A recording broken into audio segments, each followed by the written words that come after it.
Hi all, അസ്സലാമു അലൈക്കും. Welcome back to Silna's kitchen. ഇന്നത്തെ റെസിപ്പി ഭയങ്കര വെറൈറ്റി ആയിട്ടുള്ള ഒരു അടിപൊളി ഈവനിങ് സ്നാക്സിൻ്റെ റെസിപ്പിയാണ്.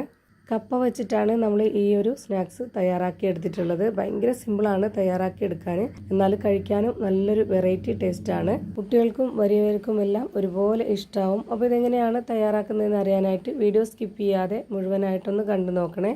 റെസിപ്പിയിലോട്ട് കടക്കുന്നതിന് മുമ്പായി സിൽനാസ് കിച്ചൺ ചാനൽ ആദ്യമായിട്ട് കാണുന്നവരാണെങ്കിൽ പ്ലീസ് ഒന്ന് സബ്സ്ക്രൈബ് ചെയ്തേക്കണേ. ഒപ്പം തന്നെ ഈ വീഡിയോസ് നിങ്ങൾക്ക് ഇഷ്ടപ്പെടുകയാണെങ്കിൽ ഒരു ലൈക്ക് ചെയ്ത് ഷെയർ ചെയ്ത് സപ്പോർട്ട് ചെയ്യാനും മറക്കരുത്. ഇനി നമുക്കിതെങ്ങനെയാണ് തയ്യാറാക്കുന്നതെന്ന് നോക്കാം.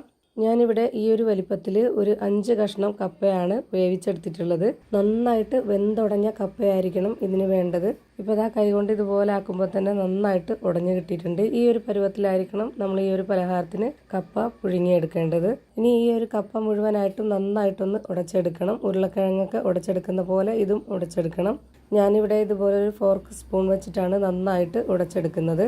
ഞാനിപ്പോൾ ഇവിടെ എടുത്തിട്ടുള്ള ഈ ഒരു 5 കഷ്ണം കപ്പയ്ക്ക് വേണ്ടിയിട്ടുള്ള ഇൻഗ്രീഡിയൻസ് ആണ് ബാക്കി മുഴുവനായിട്ടും ഇതിലേക്ക് ചേർത്ത് കൊടുക്കുന്നത്. നിങ്ങൾക്ക് എത്രയാണോ പലഹാരം വേണ്ടത് അതിനനുസരിച്ചുള്ള കപ്പ എടുക്കുമ്പോൾ ബാക്കിയുള്ള ഇൻഗ്രീഡിയൻസിൻ്റെ അളവും ആ ഒരു അളവനുസരിച്ച് കറക്റ്റാക്കി ഇട്ട് കൊടുക്കണം. ഇപ്പോൾ ഞാനിതാ നന്നായിട്ട് ഉടച്ചെടുത്തിട്ടുണ്ട്. ഇനി നമുക്ക് ഇതിലേക്ക് ഇട്ട് കൊടുക്കേണ്ടത് ഒരു 4 അല്ലി വെളുത്തുള്ളി ഇതുപോലെ ചെറുതായിട്ട് കട്ട് ചെയ്തിട്ട് ഇട്ട് കൊടുക്കാം. ഇനി ഇതിലേക്ക് ചെറിയൊരു കഷ്ണം ഇഞ്ചി കട്ട് ചെയ്തതും ഒരു 4 പച്ചമുളക് ഇതുപോലെ കട്ട് ചെയ്തതും ഇട്ട് കൊടുക്കുന്നുണ്ട്.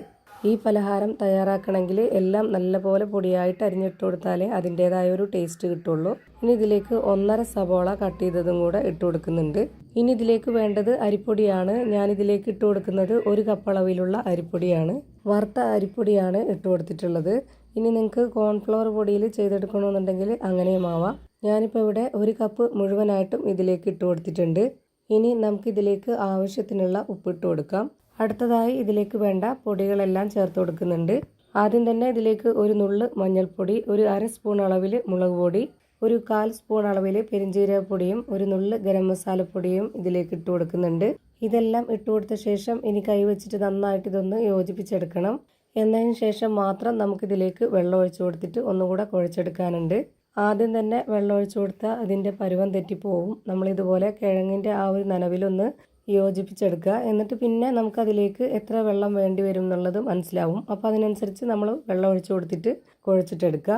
ആദ്യം തന്നെ ഒന്നിച്ച് വെള്ളം ഒഴിച്ചു കൊടുത്തിരുന്നാൽ നമുക്ക് ഇതിൻ്റെ പരുവം തെറ്റിപ്പോവും. അതുകൊണ്ട് ഇതുപോലെ ഘട്ടം ഘട്ടമായിട്ട് ഒഴിച്ചു കൊടുത്തിട്ട് യോജിപ്പിച്ചെടുക്കുക. അല്ലാന്നുണ്ടെങ്കിൽ അതിൻ്റെ പരുവം തെറ്റിപ്പോവും. ഞാനിപ്പോൾ ഇതവിടെ ഘട്ടം ഘട്ടമായിട്ട് വെള്ളം ഒഴിച്ചു കൊടുത്തിട്ട് ഇതുപോലെ നന്നായിട്ടൊന്ന് യോജിപ്പിച്ചെടുത്തിട്ടുണ്ട്. ഇനി നമ്മുടെ കൈ രണ്ടും ഒന്ന് വെള്ളത്തിൽ മുക്കിയെടുക്കുകയോ അല്ലാന്നുണ്ടെങ്കിൽ കുറച്ച് ഓയിലൊന്ന് സ്പ്രെഡ് ചെയ്യുകയോ ചെയ്തതിന് ശേഷം ഇതിൽ നിന്ന് കുറച്ചെടുത്ത് കയ്യിലൊന്ന് ബോൾസാക്കി എടുക്കണം. എന്നിട്ട് ചെറുതായിട്ടൊന്ന് കൈകൊണ്ട് തന്നെ ഒന്ന് പ്രസ്സാക്കി കൊടുക്കുക. ഒരു ബുദ്ധിമുട്ടുമില്ല. ഭയങ്കര സിമ്പിളാണ് ഇത് തയ്യാറാക്കി എടുക്കാനായിട്ട്.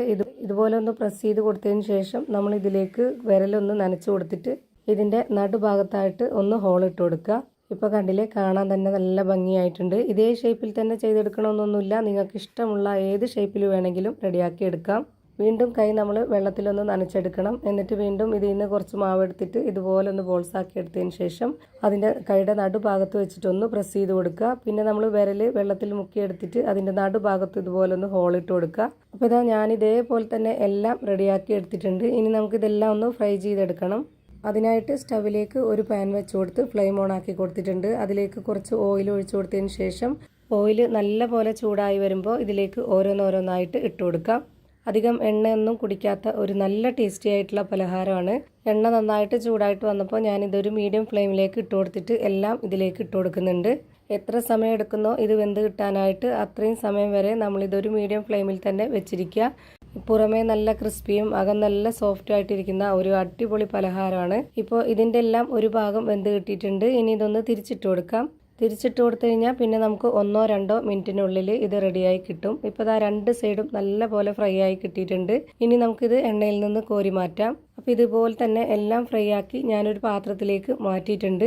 ഇത്രയേ ഉള്ളൂ. നല്ല ടേസ്റ്റി ആയിട്ടുള്ള ഒരു അടിപൊളി വെറൈറ്റി പലഹാരം റെഡിയായി കിട്ടിയിട്ടുണ്ട്. കപ്പ ഇനി മേടിക്കുന്ന സമയത്ത് ഇതുപോലെ നിങ്ങളും ഒന്ന് ട്രൈ ചെയ്ത് നോക്കുക. എന്തായാലും എല്ലാവർക്കും ഇഷ്ടമാവും. അത്രയും നല്ല ടേസ്റ്റി ആയിട്ടുള്ള ഒരു പലഹാരമാണ്.